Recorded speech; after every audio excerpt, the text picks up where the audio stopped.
Salut la compagnie! Je suis de retour pour le dernier book haul de la série. Hey, oui, je sais pas ce qui m'a pris. Je suis désolée, je m'excuse. Placement, je ne sais pas. Voilà.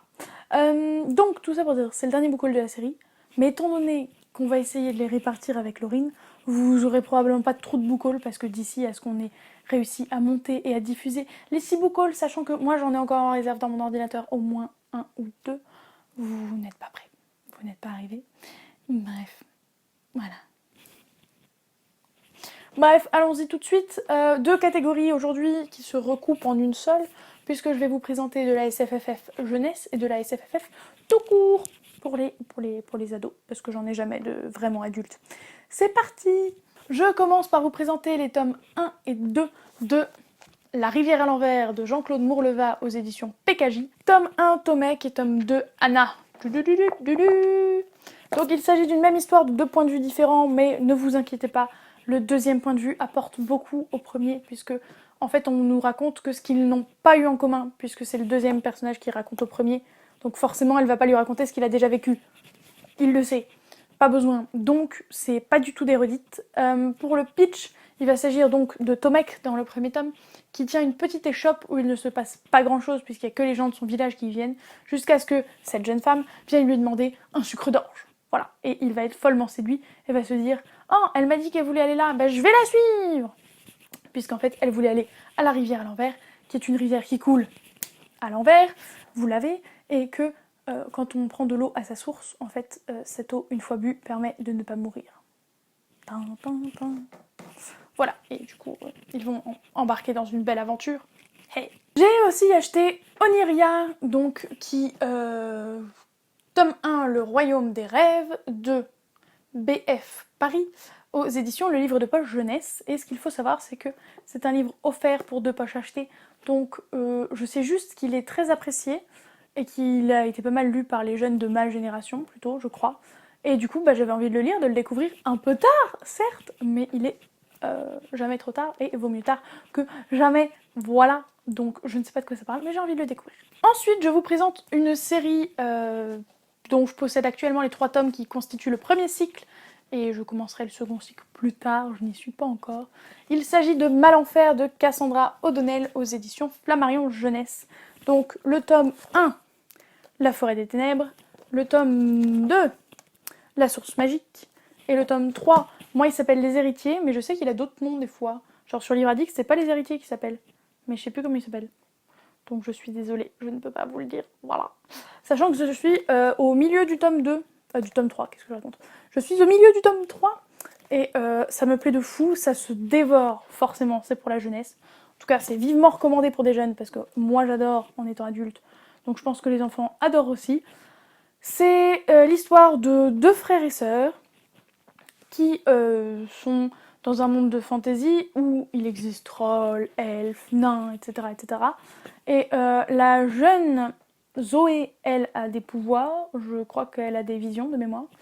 Et on va suivre donc ses aventures à l'école. Et je sais plus quoi vous faire comme pitch. Ah oui, c'est parce que la forêt Malenfer, elle gagne de plus en plus sur leur maison. Sachant que leurs parents sont allés demander de l'aide, mais ne sont toujours pas revenus. Ils sont un petit peu en panique, ils savent pas trop ce qui va se passer, comment ils vont s'y prendre, etc. etc. Et c'est top. C'est top, c'est top. Tome 3, au top. Tome 2, au top. Une série au top pour les jeunes, c'est top. Pour les vieux, c'est top aussi. Le livre suivant rentre un petit peu dans cette catégorie livre jeunesse, tout court, trop bien. Même si pour le coup je ne l'ai pas encore lu, je peux pas dire s'il est vraiment trop bien. Mais il s'agit de L'Auberge d'entre les mondes de qui es-tu? Flûte, j'ai oublié. De Jean-Luc Marcastel, pardon, excuse-moi. De Jean-Luc Marcastel, c'est le tome Péril en cuisine, donc le tome 1, aux éditions France Loisirs. Là pour le coup, je me fie juste à patatras et au titre. Le titre, L'Auberge d'entre les mondes, donc je sais qu'il y a du fantastique là-dedans, voire du fantasy. Et Patatras l'avait beaucoup aimé, et je me dis qu'il est tout court, ça sera lu vite fait, donc il me reste plus qu'à aller dedans, quoi. Ensuite, je vous présente une clôture de série que j'attendais depuis tellement longtemps, je ne comprends même pas pourquoi je ne l'ai pas encore lu. C'est pas grave, il s'agit du Pays des Contes, avec toujours ses sublimes couvertures. Donc La collision des mondes de Chris Colfer aux éditions Michel Lafon. Que dire, je l'attendais tellement ce bouquin, mais tellement, si vous saviez. Donc il sera lu pendant probablement la 3e période du challenge Chaud Cacao. Et j'ai qu'une hâte, c'est de le lire, évidemment. Pour le pitch de base, il s'agit de 2 jumeaux qui vont se retrouver propulsés dans le pays des contes, où ils vont pouvoir croiser toutes les princesses de leur enfance, mais aussi les crapauds qui se transforment en princes charmants, les trolls, les nains, enfin voilà, pays des contes quoi. Ensuite, le prochain livre que je vous présente, c'est un livre qui fait partie des finalistes du PLIB, et il s'agit de Shades of Magic, donc ça fait longtemps qu'il a l'air intéressant, et du coup le PLIB m'a boosté, même si je ne fais pas partie du jury.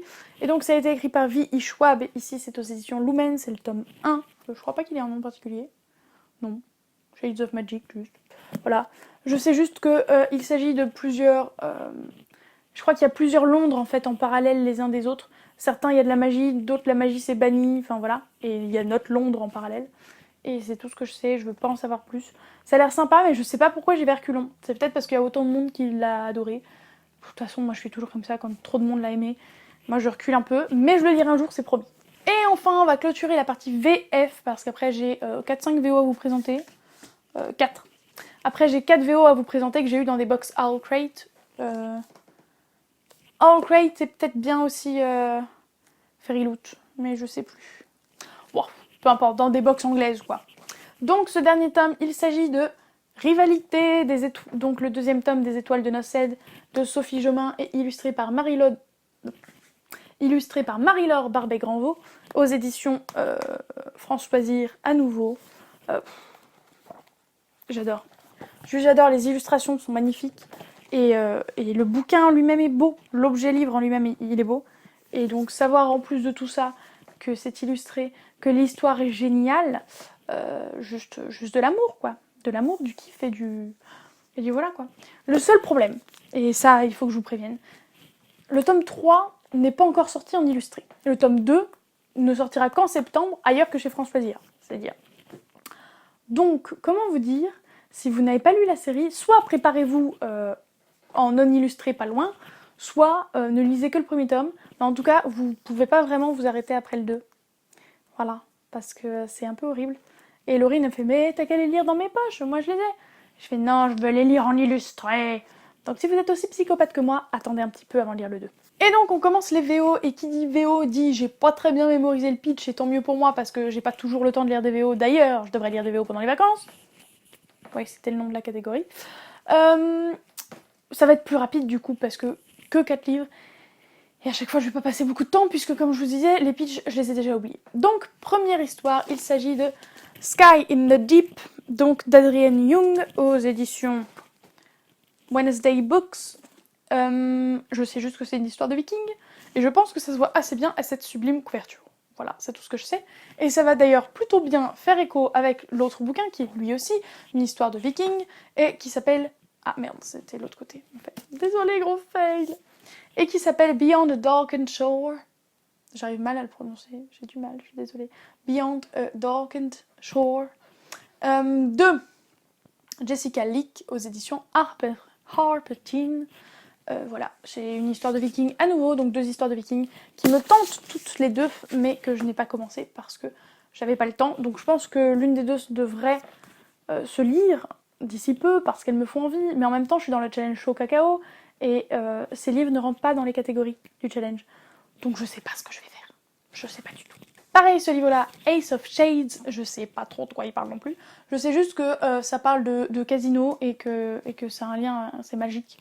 Parce que genre on doit être prêt à préparer, à parier son âme. Voilà. En tout cas, c'est Ace of Shades d'Amanda Foody, aux éditions Harlequin Teen. Et enfin, Folie de chez Folie, c'était un unboxing dans lequel il y avait 2 romans, donc un hardback et un paperback, donc qui est Catching Stars de Kayla Keenan, aux éditions Off Toms Publishing, je sais pas trop comment le dire. Et alors là, pour le coup, le pitch, je ne sais absolument plus de quoi ça parle. C'est une catastrophe. Donc je sais juste que c'est une histoire de magie, que voilà, il y a peut-être des assassins ou je sais pas quoi. Vu la couverture, ça serait pas surprenant. Mais je sais plus du tout de quoi ça parle. Donc vous vous contenterez du peu que je sais. Voilà. Puis comme d'habitude, je l'avais dit une autre fois, mais quand c'est en anglais, j'ai encore moins de scrupules à pas connaître le pitch. Ça en est tout pour ce book haul, et moi je suis ravie d'avoir fini de tourner cette série parce que je commence à crever de chaud à cause des 2 lumières là, c'est très pénible. Enfin bref, moi j'aimerais bien savoir ce que vous lisez, si vous appréciez, si là je vous ai donné envie avec certains de mes livres. En tout cas, si vous avez aimé cette vidéo, n'oubliez pas le petit pouce en l'air qui fait bien plaisir des familles. Moi je vous fais de gros bisous, je vous dis à la prochaine, je vous souhaite d'excellentes lectures et je vous dis ciao.